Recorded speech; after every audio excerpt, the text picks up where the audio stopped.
आपने कहा कि शमी का जो वृक्ष होता है वो बड़ा हो जाता है, बड़ा होने के बाद उसको घर में नहीं रखते, छोटा पौधा, छोटा सा पौधा घर में रख सकते, और वो छोटा सा जो पौधा है उसको तो हम घर में रख सकते हैं,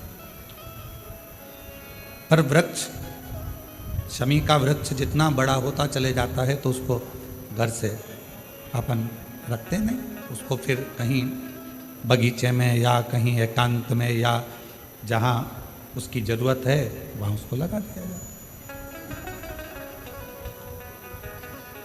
गणेश पुराण में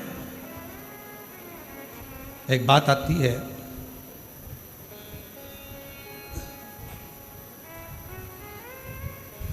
कि शमी का जो वृक्ष होता है वो रोग को खींच लेता, बीमारी को खींचता, तकलीफों को खींचता, दुख को खींचता, शरीर के रोगों को वो खींच लेता। तो शिव महापुराण की कथा में और गणेश पुराण की कथा से एक बात सीखने को मिलती है कि पौधा छोटा रहेगा तो आप उसका पूजन भी कर सकोगे, पत्ते भी ले सकोगे, शिवजी पे भी समर्पित कर सकोगे, और घर के अंदर यदि कोई तकलीफ में है, कष्ट में है, तो उसके दुख को भी वो खींच ले, उसके कष्ट को भी वो खींच ले, उसके कष्ट को, उसके दुख को खींच लेता है, उसके कष्ट को, उसके दुख को वो खींच लेता है। पर जैसे ही शमी का पौधा बड़ा हुआ, शमी का वृक्ष बड़ा हुआ, और उस वृक्ष के इर्द गिर्द से अगर निकल कर जा रहा है, शमी के उस वृक्ष के आसपास से, इर्द गिर्द से अगर कोई निकल कर जा रहा है तो उसके भी रोग को वो खींचता है, उसके भी रोग को वो खींचता। तो हमारे यहाँ सनातन धर्म में सर्व जगत के हित की बात कही जाती है कि शमी का जब पौधा बड़ा हो जाए, शमी का वृक्ष जब बड़ा हो जाए, शमी का पौधा जब बड़ा हो गया तो उसे कहीं अच्छी जगह पर लगा दिया जाए, जिससे सर्व जगत के दुखों को वो खींचता रहे, सबके रोगों को वो खींचता रहे, समाप्त करता रहे, सबके रोगों को वो खींचता रहे, समाप्त करता रहे, सर्व जगत के हित। छोटा है पौधा अपने नजदीक। शिव महापुराण में 5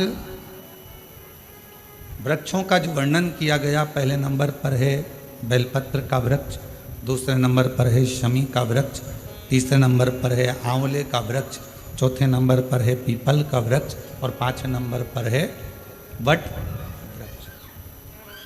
ये हमको बल देते हैं और हमें जो बल प्रदान करते हैं, हमें जो एनर्जी देते हैं, हमारे दुखों को ये नष्ट करते हैं, हमको एक अलग से बल इन पौधों से, इन वृक्षों से प्राप्त होता है,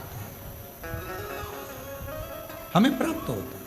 और वो जो बल है, और हमको जो बल मिलता है इन वृक्षों के नीचे बैठकर, इन वृक्षों के नीचे भगवान का भजन कर कर, स्मरण कर कर, कीर्तन कर कर, मंत्र जाप कर कर, नाम जाप कर कर, वो बल एक अलग ही बल है, वो बल एक अलग। और शंभु शरणे मांगू घड़ी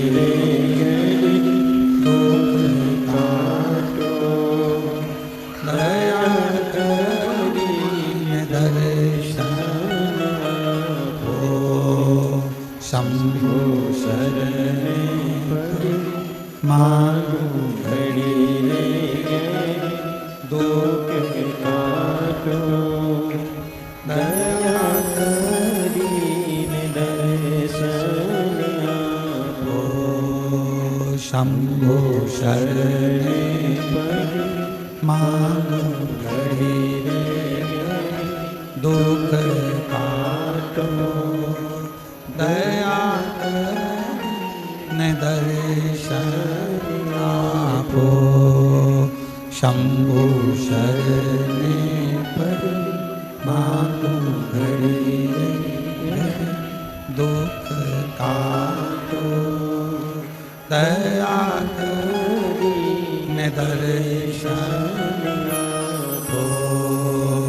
शंभु शरण पड़ी मांगू घड़ी घड़ी दुख काटो दया करी दर्शन आपो। हो शंभु शरण पड़ी मांगू घड़ी घड़ी दुख काटो दया करी दर्शन आपो।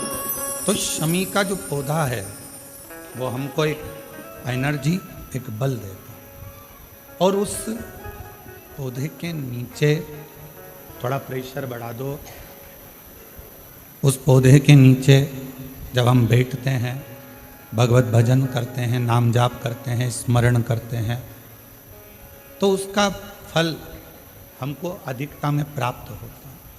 अधिकता।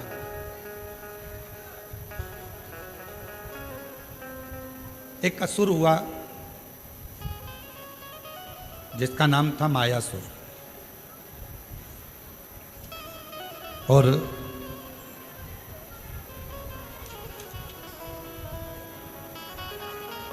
वो बड़ा प्रबल था।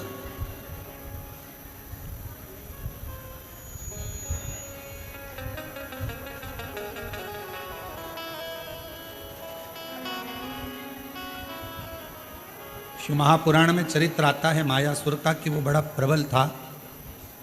इतना इतना बल उसके अंदर था। भगवान नारायण ने स्वयं ब्रह्मा जी से पूछा, क्या इसको बल तुमने दिया?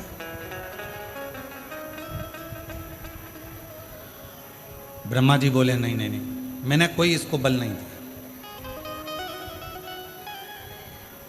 फिर को इसको बल भगवान विष्णु जी ने भगवान ब्रह्मा जी ने भगवान विष्णु जी से पूछा, क्या आपने बल दिया इसको? नहीं नहीं, मैंने बल नहीं दिया। बात पहुंच गई भगवान शंकर जी के पास में, और शिव जी से जाकर पूछा, क्या आपने इसको बल दिया? शिव जी बोले, नहीं दिया। इंद्रदेव के पास बात पहुंची, 33 कोटि देवताओं के पास बात पहुंची, क्या इसको बल आपने दिया? नहीं। फिर मायासुर के पास में इतना बल कैसे आ गया?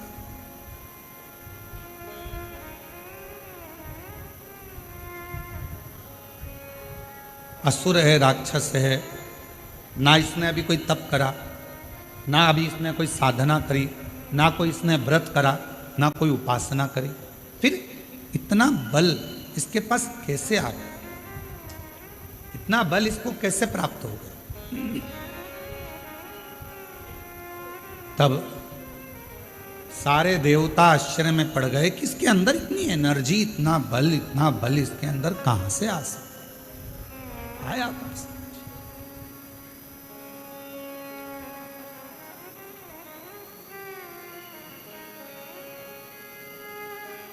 सब देवता तैयारी में लग गए कि मालूम करो कि आखिर इसके पास में बल आ कहां से।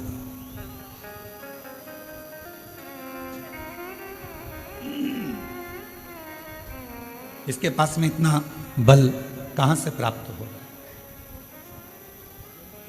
सारे देवता सब तैयारी में लग गए, मालूम करो कि इस मायासुर के पास बल कहां से प्राप्त हो। और सारे देवता मालूम करने में लगे, फिर भी कोई ठिकाना नहीं मालूम पड़ा कि आखिर बल कहां से आ, कैसे प्राप्त हो। महीनों निकल गए, पर जितना बल मायासुर के पास था, वो बल और बढ़ता चला गया, और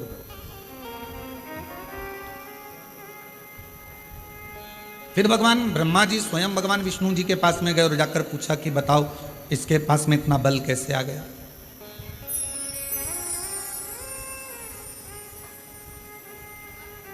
इतना बल इसके पास प्राप्त कैसे हो रहा है? 2 महीना फिर निकले तो फिर बल बहुत बढ़ गया। अब वो मायासुर क्या करता था ये कोई नहीं जान पाया। कहाँ जाकर तप करता था, साधना करता था, व्रत करता था, उपासना करता था, क्या करता था ये कोई नहीं जान पाया, कोई नहीं। कोई भी नहीं चाहिए। अब आखिरी में देवऋषि नारद के पास में खबर गई। देवऋषि नारद से पूछा कि आप बताओ कि मायासुर कहाँ जाता है। मायासुर को जानने के लिए नारद जी ने अपने गुप्तचर लगाए, स्वयं नारद जी जाते रहे पता करने के लिए कि मायासुर ना तो ब्रह्मा जी का भजन कर रहा है, ना भगवान शिव का भजन कर रहा है, ना भगवान विष्णु का भजन कर रहा है, ना इंद्र का भजन कर रहा है, ना किसी देवता का भजन कर रहा है। फिर इसके पास में इतना इतना बल बढ़ कैसे, प्राप्त कैसे? नारद जी भी थक गए। एक दिन नारद जी अपने भांजे के पास पहुंचे, पर्वत मुनि के पास,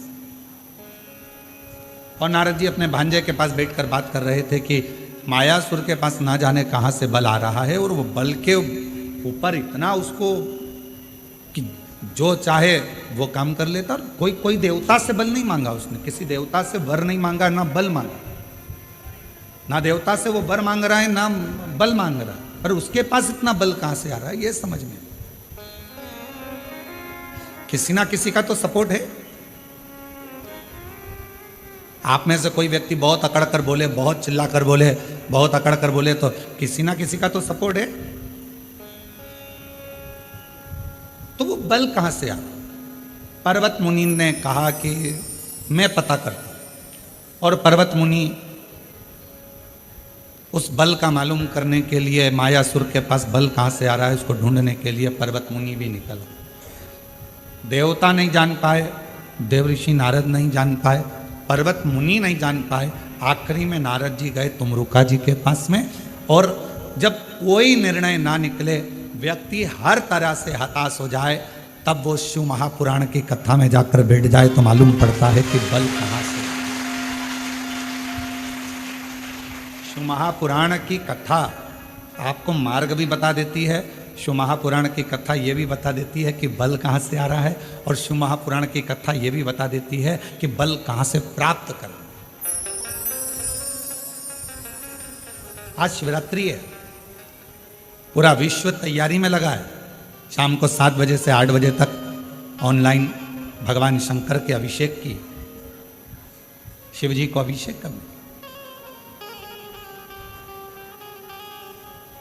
और अगर मौका लगे तो शिव महापुराण की शिवरात्रि की आराधना को एक बार पढ़ना, उसमें वर्णन मिलता है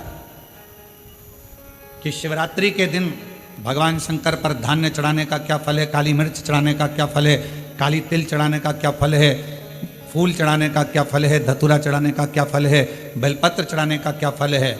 और जब वो 12 महीने की शिवरात्रि नहीं कर पाता और 12 महीने शंकर जी का पार्थिव लिंग का पूजन नहीं कर पाता, मात्र एक शिवरात्रि के दिन भी अगर वो पार्थिव लिंग का पूजन कर लेता है तो पूरे वर्ष की शिवरात्रि का फल उसको एक बार में ही प्राप्त।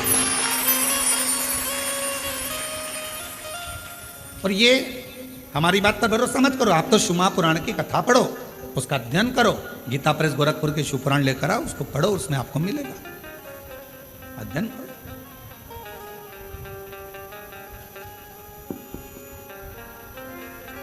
और जितने पार्थिव शिवलिंग का निर्माण करने वाले हैं, काबरा जी हम हमेशा कहते हैं अपनी बात में, जितने ने पार्थिव लिंग का निर्माण करा है, सावन के शिवरात्रि के दिन ऑनलाइन बैठकर अपने अपने घरों में परिवार के साथ मिलकर जिन्होंने पार्थिव लिंग का निर्माण करा, यह हमारा विश्वास कहता है, जब से आपने पार्थिव लिंग का निर्माण करना प्रारंभ करा होगा सावन की शिवरात्रि का, तब से आपको किसी के आगे हाथ फैलाने की जरूरत नहीं पड़ी होगी, बाबा ने खुद।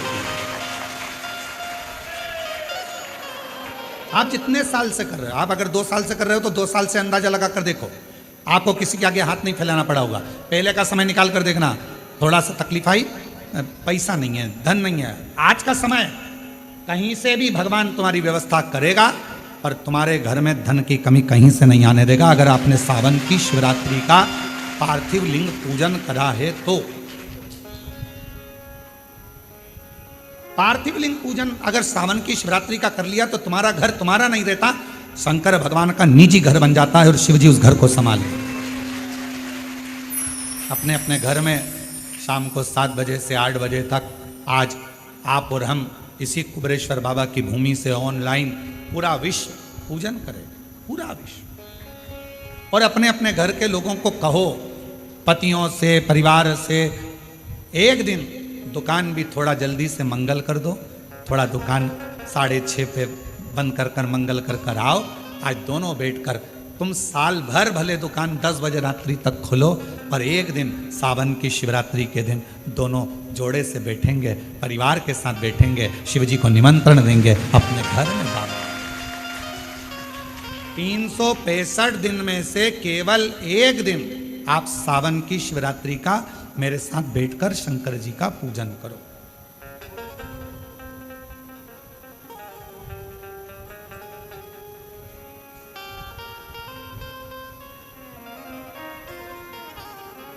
शिव संभाले। और फिर कहते हैं, जिन जिन ने पार्थिव लिंग का पूजन पूर्व में करा है उसको किसी के आगे हाथ फैलाने की जरूरत नहीं पड़ी। और आज फिर पूरी दुनिया, पूरा विश्व पार्थिव लिंग का पूजन करेगा। और अगले साल तक तुम भी अंदाजा लगा कर देखना कि तुम्हारे को किसी के आगे हाथ नहीं फैलाना पड़ेगा। शिव देव, शंकर, बस उसको विश्वास के साथ में भजो, उसको भरोसे के साथ में भजो। और जब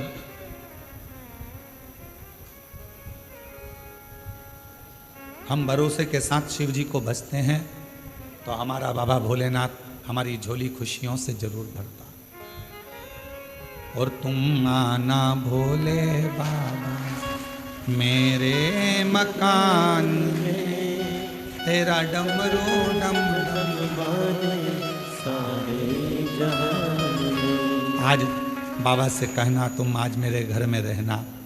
मेरे घर में जितना दुख है, तकलीफ है, कष्ट है, बीमारी है, जो जो परेशानी है, आज मैं जब पार्थिव लिंग का पूजन करूं, पार्थिव लिंग का निर्माण करूं और ऑनलाइन साथ में बैठकर भगवान की भक्ति करूं, भगवान का भजन करूं।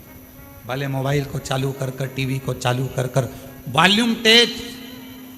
आज टीवी की आवाज इतनी तेज कर दो कि आसपास के मोहल्ले में भी तुम्हारे घर की आवाज जाए। बाहर से भी कोई निकल रहा हो तो उसके कानों में शंकर के मंत्र पहुंचे और शिव उस पर कृपा। बैठो, घर का माहौल ऐसा कर दो कि आज ऐसा लग रहा है कि हमारे घर में कोई आ रहा है। इतनी प्रसन्नता, इतनी खुशी, इतना आनंद कि आज मेरा भोले बाबा सावन के महीने में हर रोज शिवजी नंदी पर बैठकर प्रदोष काल में शाम के समय भ्रमण पर निकलते हैं। केवल शिवरात्रि का दिन, सावन की शिवरात्रि का दिन एक ऐसा होता है जिस दिन मेरे भोले बाबा के साथ श्री गणेश जी रिद्धि सिद्धि अमोद प्रमोद शुभ लाभ कार्तिके स्वयं जया विषहरा शामली बारी दौतली देव अशोक सुंदरी 33 कोटि देवता आज सावन की शिवरात्रि के दिन भगवान शंकर अकेले नहीं 33 कोटि देवता के साथ जिसके घर में पार्थिव पूजन होती है उसके घर में प्रवेश करते हैं। आज वो दिन है, आज वो दिन है और उस दिन का दुनिया इंतजार करती है। कोई ये ना सोचे कि हम भगवान शंकर को नहीं मानते। आज मानो, कभी कभी ये रोग अगर बेकार हो जाता है तो अपना डॉक्टर छोड़कर दूसरे डॉक्टर के पास भी जाना पड़ जाता है। कोई जरूरी नहीं है कि फैमिली डॉक्टर से ही इलाज होगा, कभी कभी दूसरे डॉक्टर के पास भी जाना पड़ता है। कोई कहते हैं हाँ हम हमारे यहाँ करेंगे पूजन, लोग हंसेंगे, क्या कहेंगे, आग लगे बस्ती में ठंडो मस्ती। तो कोई कुछ भी बोले, घर अपना, परिवार अपना, पूजन अपन कर रहे हैं, कष्ट अपना है। अगर आपका दुख आपका है तो क्या पड़ोसी दुख हरने के लिए आ रहा है क्या? पड़ोसी तकलीफ हरने के लिए आ रहा है क्या? पड़ोसी 5-10 लाख रुपए देने के लिए आ रहा है क्या? नहीं। जब पड़ोसी दुख हरने नहीं आ रहा, पैसे देने नहीं आ रहा, तो पड़ोसी से क्या डरना? अपना दुख अपना बाबा काटेगा। आज शिव जी को मेरे घर आना ही पड़ेगा। शंकर, ये बल कहां से मिल रहा है? ये बहुत बड़ा प्रश्न पूरे देवताओं में छाया हुआ था कि मायासुर के पास इतना बल कहां से आ रहा।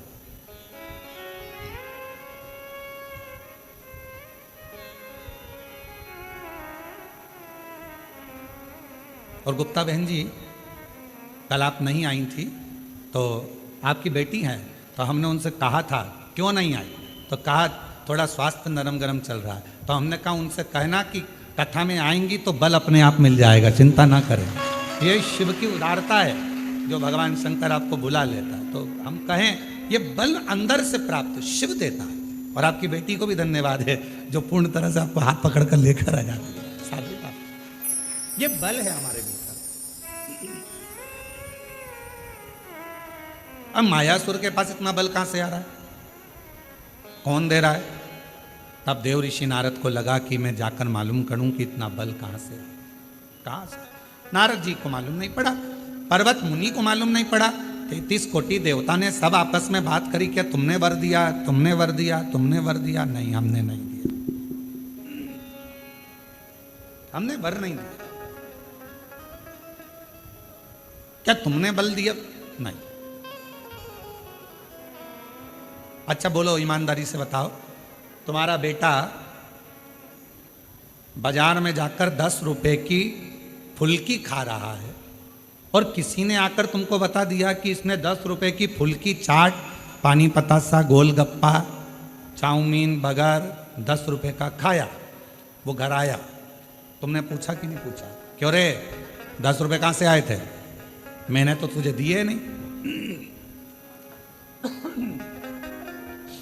मैंने तो तुझे पैसे दिए। पत्नी ने पति से पूछा, क्यों, क्या तुमने दिए? नहीं। क्यों बड़ी भाभी, आपने 10 रुपए दिए क्या? नहीं। जीजी आपने? नहीं। देवर जी आपने? नहीं। जेठ जी? नहीं। पर बिना 10 रुपए के तो ये गोलगप्पा नहीं खा सकता। अब 10 रुपए इसके पास आए कहां से? मतलब कहीं ना कहीं से 10 रुपया तो मिला है। मायासुर के पास में इतना बल कहीं ना कहीं से तो आ रहा है। ना इंद्र ने दिया, ना भगवान ब्रह्मा जी ने दिया, ना विष्णु जी ने दिया, ना शिव जी ने दिया, ना देवी ने दिया, ना देवता ने दिया, ना गणेश जी ने दिया, ना 33 कोटि देवता ने दिया। फिर ये बल आया कहां से? आया तो है, कहीं ना कहीं से तो प्राप्त हुआ। कहां से आया? बेटे के पीछे मां लग गई, 10 रुपए आए कहां से? आए कहां से? 10 रुपए आए कहां से? 5 दिन, 10 दिन, 15 दिन, 20 दिन, 1 महीना, 2 महीना छुपती।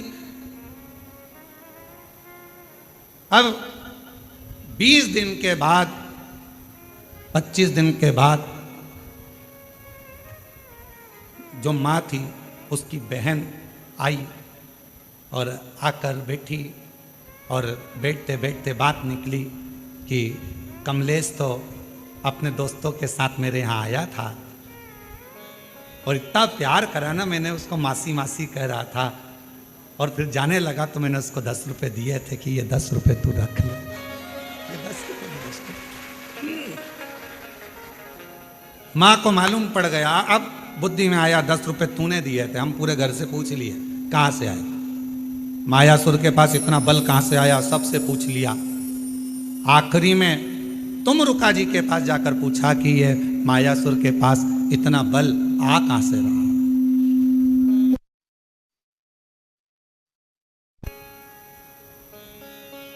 ये मायासुर के पास इतना बल आ कहां से? तब तुम रुका जी ने कहा, अगर कोई देवता बल नहीं दे रहा, कोई देवता कुछ प्रदान नहीं कर रहा, कोई देवता बल नहीं दे रहा, कोई देवता कुछ प्रदान नहीं कर रहा, कोई देवता यदि कुछ दे नहीं रहा, तो इतना बल कहां से आ रहा है? तुम रुका जी ने कहा, जरूर या तो ये मायासुर असुर है, राक्षस है, ये फूल वाले पेड़ के पास तो जाएगा नहीं, ये जाएगा कांटे वाले पेड़ के पास। तो या तो ये शमी के वृक्ष के नीचे बैठ गया या फिर ये बेलपत्र के वृक्ष के नीचे बैठ गया। पीपल के वृक्ष के नीचे बैठेगा नहीं, क्योंकि इसको मालूम है कि देवताओं का वृक्ष, बट वृक्ष देवताओं का, ये तो कांटों के पास रहता, असुर प्रवृत्ति का है ना, राक्षस प्रवृत्ति का है, तो ये कांटों के करीब में रहेगा। पता करो, जरूर या तो बेलपत्र के वृक्ष के नीचे बैठता होगा या शमी के वृक्ष के नीचे बैठता होगा। अब देव ऋषि नारद ने मालूम करना प्रारंभ करा और मालूम करते करते आखिरी में यह देखा गया कि शमी के वृक्ष का एक वन था, उस वन के नीचे मायासुर अपना एक सिंहासन लगाकर बैठता था और उस वृक्ष के नीचे बैठा अलमस्ती में, आनंद में अपने जीवन को जी रहा था। कुछ नहीं करता, ना तप, ना साधना, ना व्रत, ना उपास, तो भी उसके पास बल आ रहा था। तुमरुका जी ने कहा बस यही शमी वृक्ष की छांव इसको इतना बल दे रही है कि ये देवताओं से भी भिड़ने को तैयार हो जाता है। ये शमी वृक्ष की छांव, शमी वृक्ष की छांव इसको बल दे रही है, जो ये देवताओं से भी भिड़ने को तैयार हो जाता है।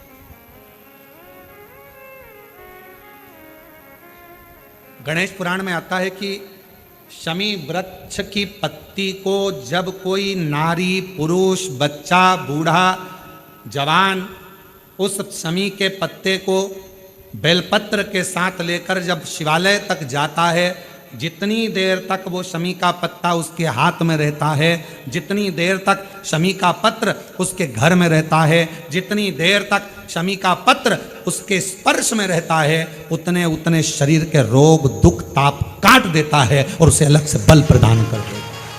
शमी पत्र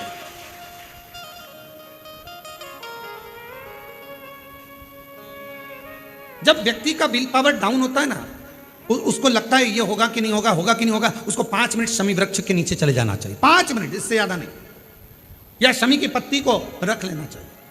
पहले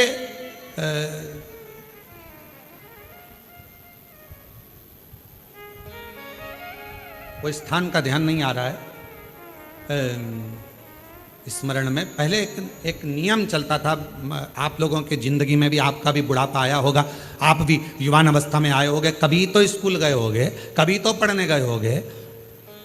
सबसे पहले अगर हमारे विद्याध्ययन को निकालेंगे तो हमारे यहाँ एक नियम चलता था कि शमी की पत्ती को किताब के अंदर उसको विद्या के रूप में रख लिया जाता था। बाद में ये नई नई डिजाइन की पत्ती आ गई तो विद्या का पेड़ पैदा कर दिया इनने। अब वो विद्या का पेड़ पैदा कर दिया तो विद्या को रखने लगे। विद्या की पत्ती को लोग शमी की पत्ती समझने लगे, क्योंकि उसमें भी ऐसी पत्तियां निकली रहती है और शमी की पत्ती भी ऐसी ऐसी निकली रहती है। तो पहले नियम था कि किताब के अंदर शमी की पत्ती को रख लेते थे और कहते थे इसमें विद्या है, इसमें विद्या है। विद्या का मतलब क्या, उसको बल मिलता था, एनर्जी मिलती थी। एग्जाम में बैठा, कॉम्पिटिशन एग्जाम में बैठा, जब वो कोई इंटरव्यू देने के लिए बैठा या टेस्ट देने के लिए बच्चा बैठा तो वह खुश होता था, मेरी किताब में शमी, मेरे किताब में विद्या रखी है। विद्या से मतलब, आज के जमाने में लोग विद्या का पेड़ की पत्ती रख लेते, पर रखते क्या थे, जम के बोलो, शमी की पत्ती रखी क्या जाती थी, शमी की पत्ती। और वो शमी की पत्ती क्या देती थी, उस बच्चे को बल देती थी, एनर्जी देती थी। डामाडोल नहीं होगा, टेंशन मत लेना, विल पावर कमजोर नहीं होगा। पत्ती रखी है शमी की, उसके नजदीक में है, शमी बल देती है। जो ये ऑनलाइन कथा चल रही है, ये शमी मंदार शिव महापुराण की कथा चल रही है, शमी कथा। और बहुत सावधानी से इसका स्मरण करिएगा कि एक शमी के वृक्ष की पत्ती कितना बल देती है, कितना।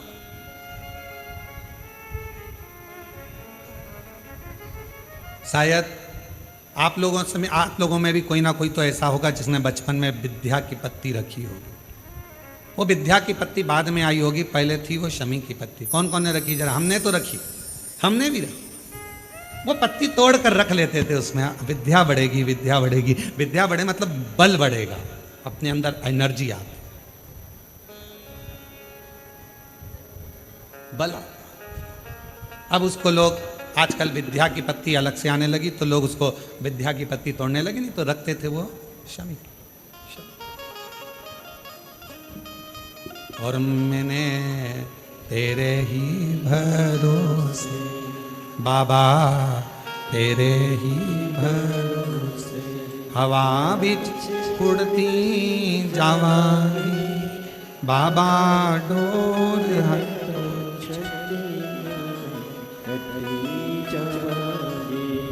भोले मैं तेरी शंभू, मैं तेरी हवा बिच उड़ती जावांगी बाबा, डोर तो चढ़ी नामे कटी जावांगी। जैसे शिव का द्वार बेलपत्र यहाँ शास्त्र कहता है आंवले का वृक्ष, शमी का वृक्ष, पीपल का वृक्ष, बट वृक्ष, ये हमको बल देते हैं, बल।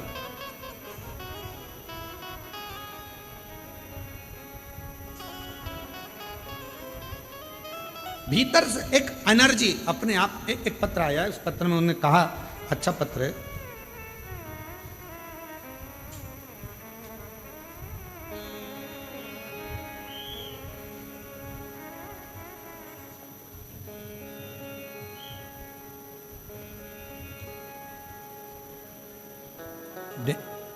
गेंजी डूंगरपुर राजस्थान से हैं। मेरा नाम निर्मला पंचाल, बंशीलाल जी पंचाल। मैं गेंजी जिला डूंगरपुर राजस्थान की निवासी हूँ। एक लोटे जल का मैं क्या वर्णन करूँ। मेरे कान के पर्दे में छेद हो गया था। मैंने कई अस्पतालों में गई, डॉक्टरों ने कहा कि ऑपरेशन करवाना पड़ेगा। फिर हम सब अपने घर आए, परिवार से सब बहुत निराश से हो गए, परंतु मेरा शिवजी पर पूरा विश्वास हो गया था। मैं रोज़ शिवालय जाना आपकी कथा सुनकर चालू कर दी। शिवजी को एक लोटा जल चढ़ाती, बेलपत्र चढ़ा कर लाती और उसको खा लेती। बाबा से रोज़ प्रार्थना करती, बाबा ऑपरेशन करने की नौबत ना आए, ऐसी कृपा कर दो ना। डॉक्टर ने मुझे 8 दिन दिए, हमने 8 दिन निकाले। जिनका पत्र है वो पीछे से आ सकते हैं, जिनका भी पत्र है वो पीछे से आ जाए। 8 दिन डॉक्टर ने दिए, ऑपरेशन की तैयारी में लगे। हमने पैसा एकत्रित करा, ऑपरेशन कराने के लिए हॉस्पिटल जाने की तैयारी। बाबा के भरोसे, आप कहते हो बेलपत्र शमी पत्र बल देता है, हमने भी वही करा। ऑपरेशन में जाने से पहले शमी की पत्ती और बेलपत्र शिवजी को समर्पित कर दिया। जल को पिया, कानों में थोड़ा थोड़ा लगाकर ऑपरेशन के लिए जाने लगे तो कान में इतना तेज दर्द हुआ कि चक्कर खाए नीचे पड़ गए। अब करूं तो करूं क्या। लोग उठाए, हॉस्पिटल लेकर गए, दिखाया। जब डॉक्टर ने ऑपरेशन के लिए जांच करना प्रारंभ करी तो बाबा की ऐसी कृपा हो गई कि मेरे कान का पर्दा पूरी तरह से पैक हो गया, उसमें छिद्र नहीं था। मैं बाबा को प्रणाम करने के लिए यहाँ पर आई, बाबा को नमन करने के लिए। एक पत्र और अच्छा है,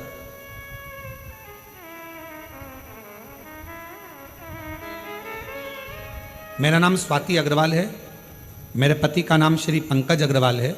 मैं पुल पहाड़ महोबा उत्तर प्रदेश की रहने वाली हूँ। कहीं बैठी हो तो बेलपत्र लेने के लिए आ सकती हूँ। सन 2022 में अचानक से पेट में तकलीफ हुई, तब मैंने झांसी में डॉक्टर को दिखाया। तो डॉक्टर को दिखाने पर उन्होंने मेरे पेट का जांच कर कर बताया कि मेरे पेट में गांठें हो गई हैं और ऑपरेशन के लिए बोल दिया। तब मैं बहुत घबरा गई और भी डॉक्टरों के पास दिखाने के लिए गई तो उन्होंने भी ऑपरेशन का कह दिया। मेरी माता टीवी पर आपकी कथा सुनती हैं, उन्होंने कथा सुनते सुनते मुझे फ़ोन कर कहा, तो चिंता मत कर, तू भी सीहोर वाला महाराज की कथा सुनना प्रारंभ कर, शिव पुराण की कथा सुन और एक बार सीहोर जाकर कंकर शंकर का पूजन कर।